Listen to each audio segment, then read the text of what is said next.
Hello mga kaikit! Welcome to Maan's Moments! So, naimbag nga daw tayo manan mga kaikit. Yes, mga kaikit, ang ulam natin for today ay buridibod. Yes, and of course, meron na tayong sahog mga kaikit. So, ayan, ang kakailanganin lang natin ay bawang, sibuyas, luya, and then pritong isda mga kaikit, ampalaya, sili green, kamote, kamatis, at saka yung bunga ng malunggay. And of course, kakailanganin din natin mga kaikit ang bagoong and patis. Okay? So, ang ginawa ko dyan mga kaikit ay nagpainit muna ako ng mantika and nilagyan ko siya ng asin. Oo, para hindi, para may lasa na rin at the same time hindi masyadong dumikit mga kaikit. And ayan. So, nagprito nga ako ng tilapia mga kaikit. So, yan yung uulamin nila for today. And afterwards, flip-flip ko lang yan mga kaikit. And hindi ko na siya masyadong tinoasted kasi nga ipapakulo ko din siya sa may sabaw ng buridibod mga kaikit. So, ayun, yung nagmantikahan nga mga kaikit, yun din yung ginamit kong pang gisa. So, kadalasan kasi mga nilalagay na agad lahat. Pero this time ay ikikisa naman natin siya, diba? Kanya-kanyang trip lang yan kung paano lutuin yung inyong buridibod. So, ginisa ko muna yung bawang. Then, next one is yung luya at saka sibuyas na.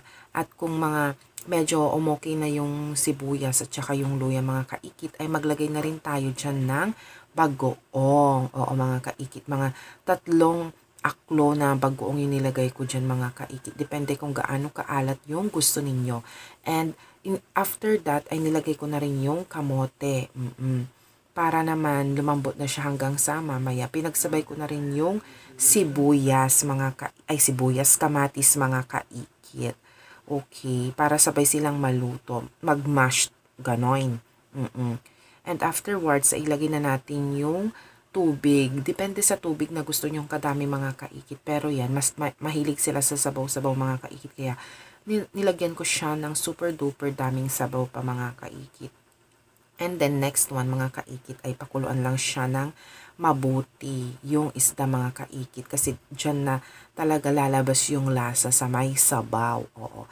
And afterwards, hanguin natin yung isda para hindi maburbor. Oo. Magkalasog-lasog yan mga kaikit. So, sineparate lang natin siya. And afterwards, after ma-separate mga kaikit, ay doon naman natin siya, doon natin ilalagay yung bunga ng malunggay. So, medyo matagal lutuin ito mga kaikit, kaya naman, is inuna natin inilagay and afterwards yung ampalaya at saka yung sili. Oo. So, every now and then, i-check nyo siya mga kaikit. Tignan ninyo kung medyo luto-luto na.